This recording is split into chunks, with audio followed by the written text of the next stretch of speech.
अस्सलाम वालेकुम रहमतुल्लाहि व बरकातुहू।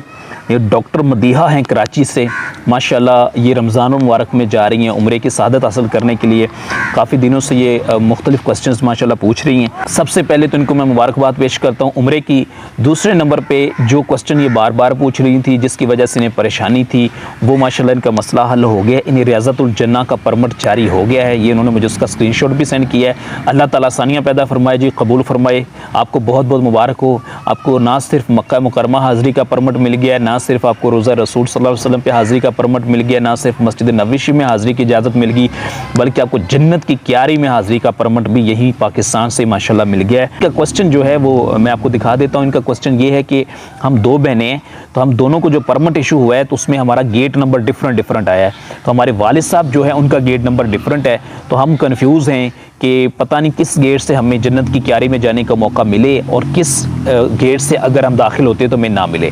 तो मैं आपको ये बता दूं कि अगर आपको रियाज़तुल जन्ना का परमिट जारी हो चुका है तो आपको परेशान होने की कतई तौर पे कोई ज़रूरत नहीं है। चाहे आपको गेट नंबर 1 का हुआ है, गेट नंबर 2 का हुआ है, गेट नंबर 3 का हुआ है, गेट नंबर 4 का हुआ है, किसी भी साइड से अगर आपको रोज़ा रसूल सल्लल्लाहु अलैहि वसल्लम के करीब जाने की, रियाज़तुल जन्ना के अंदर जाने की परमिशन मिल चुकी है, तो आपको मुबारक हो कि आप जन्नत की क्यारी के अंदर ज़रूर जाएंगे इंशाअल्लाह, और वहीं पे ही जाके अपना वाफिला अदा करेंगे। ये मैटर नहीं करता है कि आप दोनों बहनों ने एक ही गेट से आपका एंटर होना ज़रूरी है। ठीक है। एक क्वेश्चन आपने पूछा था कि आपके वालिद साहब हैं, उन्हें बाबुल इस्लाम की साइड से परमिट मिला है, तो बाबुल इस्लाम वाली साइड से ज़्यादातर मवाजा शरीफ पे हाज़िरी के लिए जाते हैं। तो आप कह रही थी मैं परेशान हूँ कि पता नहीं वो मवाजा शरीफ वाली साइड से जब आएंगे बाबुल इस्लाम से बाबुल बकी की तरफ, तो उन्हें जन्नत की क्यारी की तरफ वो कैसे मूव करेंगे। तो मैं आपको एक बात बता दूं कि जैसे बाबुल इस्लाम से हम दाखिल होते हैं, थोड़ा सा आगे मूव होंगे तो वहाँ पे कंप्यूटर वाले लोग बैठे होते हैं।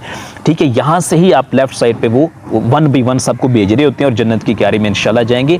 मुख्तसरन बात यह है कि आपके वालिद साहब को चूंकि परमिट जारी हो चुका है, आप दोनों बहनों को भी परमिट जारी हो चुका है। गेट नंबर किसका कौन सा है, एंट्रेंस के लिए किस साइड से उन्हें अप्रोच मिली है, ये मैटर नहीं करता है। ठीक है। मैटर ये करता है कि आपके पास परमिट है या नहीं है। माशाल्लाह आपको 3 परमिट जारी हो चुके हैं, और अच्छी बात यह कि रवाना होने से पहले जारी हो चुके हैं, इसलिए कतई तौर पे परेशानी की कोई बात नहीं। इसके अलावा दुनिया के मुख्तलिफ ममालिक से जो लोग आ रहे हैं उनको भी मैं यही मशवरा दूंगा कि जब आपके पास रियाज़तुल जन्ना का परमिट आ चुका है, अब आपको मजीद परेशान होने की ज़रूरत नहीं है। खुदारा अपने जहन पे बहुत ज़्यादा टेंशन और बर्डन, पता नहीं क्या होने वाला है, वहाँ जाके क्या हो जाएगा, ऐसी चीज़ें आप ऐड ना करें, क्योंकि अब जिस मुक़द्दस मुअत्तर मकाम पे जा रहे हैं वो अल्लाह का घर है, उसके महबूब सल्लल्लाहु अलैहि वसल्लम का दर है। वहाँ पे बरकतें ही बरकतें हैं, रहमतें ही रहमतें हैं। वहाँ पे इंशाल्लाह आपको कोई परेशानी नहीं होगी अगर आपने सारे इंतज़ामात अपने मुकम्मल किए हुए हैं, हर लिहाज से मुकम्मल किए हुए हैं, तो इंशाल्लाह आपको परेशानी का सामना नहीं करना पड़ेगा। तो जब आपको परमिट मिल चुका है, अब मज़ीद परेशान नहीं होना। लेडीज़ की जो एंट्रेंस साइड है वो डिफरेंट होती है, याद रखिएगा। मर्दों की डिफरेंट साइड होती है। मर्दों ने बाबुल इस्लाम से ही अंदर आना है, और बाबुल इस्लाम वाले गेट से ही पिछले कुछ 6 महीने से लोग आ रहे हैं। ये बात याद रखिएगा। जो लोग उम्रा करके आ चुके हैं आप उनसे भी पूछ सकते हैं कि जो मर्द हजरात अंदर एंटर हो रहे हैं वो किस साइड से हो रहे हैं, तो वो बाबुल इस्लाम से होते हैं। बाबुल बकी से किसी को भी दाखिले की परमिशन नहीं है, क्योंकि बाबुल बकी जो है ये रोज़ा रसूल सल्लल्लाहु अलैहि वसल्लम वाली साइड से जो जन्नतुल बकी की तरफ मुबारक दरवाज़ा खुलता है, इससे बाबुल बकी कहते हैं। बाबुल बकी बाबे जिब्रील ये बिल्कुल करीब है। इस साइड से रोज़ा रसूल सल्लल्लाहु अलैहि वसल्लम पे जाने की परमिशन नहीं है। जो आप कह रही थी कि उधर से क्यों नहीं परमिशन मिली, तो उधर से परमिशन नहीं होती है मर्दों को। रमज़ान मुबारक में भी नहीं होती है, और आम हालात में भी नहीं होती, और कभी भी नहीं होती। पिछले 10-12 साल से मैंने कभी नहीं देखा कि हमें परमिशन मिली हो कि हम बाबुल बकी की साइड से जो है रोज़ा रसूल सल्लल्लाहु अलैहि वसल्लम पे हाज़िरी के लिए हाजिर हो सकें। तो इसकी परमिशन कतई तौर पर किसी को नहीं मिलती है। सब लोग बाबुल इस्लाम वाली साइड से ही आते हैं और सलाम अर्ज़ करके फ़ौरन बाबुल बकी वाली साइड से बाहर निकल जाते हैं। कुछ लोग जो बाबुल इस्लाम वाली साइड से आते हैं उन्हें रियाज़तुल जन्ना के अंदर हाज़िरी की सादत नसीब होती है, तो वहाँ से फिर वो जो है बाबुल जिब्रील वाली साइड पे भी आ सकते हैं। लेकिन अभी सिचुएशन डिफरेंट है, चूँकि रश बहुत ज़्यादा होगा, क्राउड बड़ा ज़्यादा होगा, जगह जगह पे उन्होंने बैरियर्स लगाए होंगे, जगह जगह पे उन्होंने ब्लॉकेज किया होगा, तो इसलिए अभी शायद हो सकता है कि हर जगह जाने की परमिशन ना मिले। बहर कैफ जहाँ परमिशन मिलती है, जितनी परमिशन मिलती है, मुबारक हो, खुशबख्ती है, खुश नसीबी है। खुश नसीबी की भी इंतहा है। मैं तो ये कहूँगा इससे बड़ी खुश नसीबी क्या हो सकती है, इससे बड़ी खुशबख्ती क्या हो सकती है। मेरे पास तो खैर अल्फाज नहीं है कि मैं उन लम्हात को, वहाँ के हालात को और वहाँ की रहमतों को और बरकतों को अल्फाज का पहनावा पहना सकूँ, ये हिम्मत भी नहीं है और इतनी कैपेबिलिटी भी नहीं है, और ऐसा शायद कोई कर भी नहीं सकता है। अल्लाह ताला अपनी रहमतों में रखे और हमें बार बार हज बैतुल्लाह की सादत नसीब फरमाए। ख़वातीन के जो दरवाजे हैं वो डिफरेंट साइड पे हैं, आपने उधर से ही आना है। ख़वातीन और मर्द इकट्ठे मस्जिद नबवी में ना अंदर जा सकते हैं और ना रज़ातुल जन्ना में हाज़िरी के लिए उस साइड से जा सकते हैं, इकट्ठे सेपरेट ही आपने आना है। तो आपने बहुत ज़्यादा इन चीज़ों का वहाँ पे ख्याल रखना है। और किसी भी गेट से आपको जो परमिशन मिली है, जो टाइमिंग आपको दी गई है, जो दिन आपको दिया गया है, अगर सपोज़ करें रात का भी वक्त दिया गया है तो आपने कम से कम 1 घंटा पहले उस गेट पे लाजमन पहुँच जाना है। अब आप कहेंगे 1 घंटा पहले पहुँचने का क्या मकसद है? भाई रश बहुत ज़्यादा है, क्राउड बड़ा ज़्यादा है, और ये तो खुशी है जन्नत की क्यारी में आप अल्लाह के नबी सल्लल्लाहु अलैहि वसल्लम के वजूद मसऊद के इंतहाई करीब चंद फिट के फासले पे मतलब पहुंचने वाले हैं। इससे बड़ी खुशबख्ती क्या हो सकती है? इससे बड़ी खुश नसीबी क्या हो सकती है? इसलिए खुदारा आपने 1 घंटा पहले वहाँ पे पहुँच जाना है।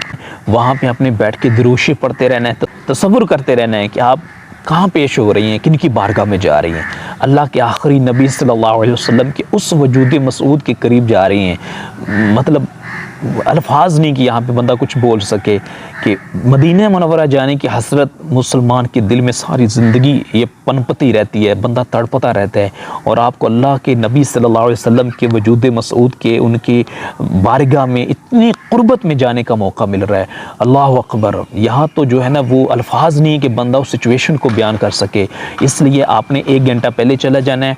और मर्द हज़रात भी कोशिश करें 1 घंटा पहले जाएँ, बल्कि मैं आपको ज़ाती तौर पर मशवरा दूँगा, मर्द हो या ख़वातीन हो, कि आपने जिस दिन रज़ातुल जन्ना के अंदर जाना है, बेहतरीन खुशबू हो आपके पास, बेहतरीन कपड़े पहन के जाएं, और हाथ में आपके तस्बीह हो, आपके लबों पे दुरूद सलाम हो, आँखों से अश्क जारी हों, और आका की बारगाह में आप जब पेश हों तो बस अश्क आका से बात करें। और आपने अदाब का ख्याल रखना है, अदब सीख के जाना है।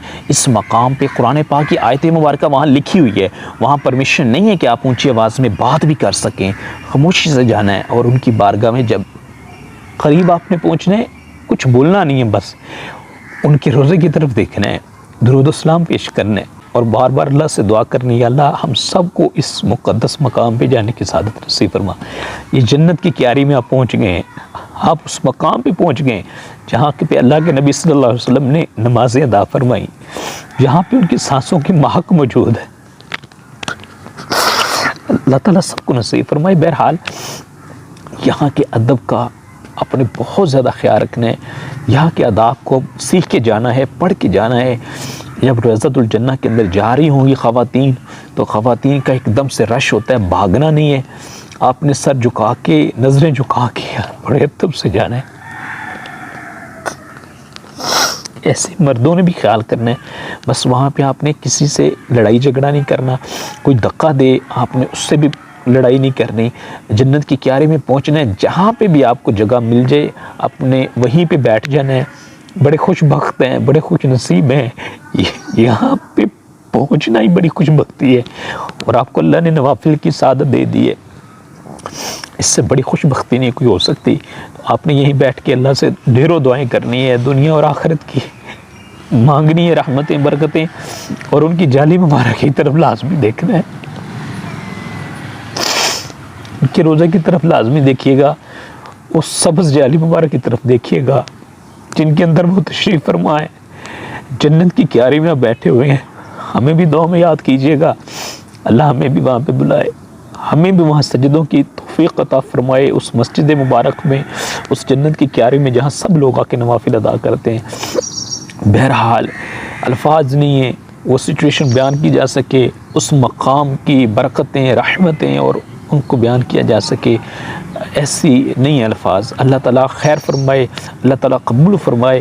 और जब आपने उनके करीब होने, आका के बिल्कुल करीब होने, तो आपने वहाँ पे हमारे लिए ज़रूर दुआ करनी, दुनिया की राहत की, दुनिया के सुकून की भी, आखिरत के सुकून की भी। और अल्लाह से दुआ करनी, अल्लाह दोनों जहानों में अपनी रहमतों के साए में बस रखे। यही सबसे बड़ी रहमतें हैं, यही सबसे बड़ी बरकतें हैं। अल्लाह ताला ने इस मुबारक दर से ना जाने कितने लाखों करोड़ों को दामन भर के उनको भेजा होगा। तो आपको अल्लाह ने वहाँ पे बुला लिया है, तो बड़ी खुशबख्ती है माशाअल्लाह। अदाब का ख्याल रखना है, बहुत ज़्यादा अदाब का ख्याल रखना है। आपने बस अल्फाज नहीं है जिसमें मज़ीद कुछ बोल सकूँ। अल्लाह ताला हम सबको बार बार हज बैतुल्लाह की सादत नसीब फरमाए, हम सबको बार बार रोज़ा रसूल सल्लल्लाहु अलैहि वसल्लम पे हाज़िरी की भी सादत नसीब फरमाए। बहरकैफ़ आप इन बातों का बहुत ज़्यादा वहाँ पे ख्याल रखना है। अस्सलामु अलैकुम व रहमतुल्लाहि व बरकातुहू।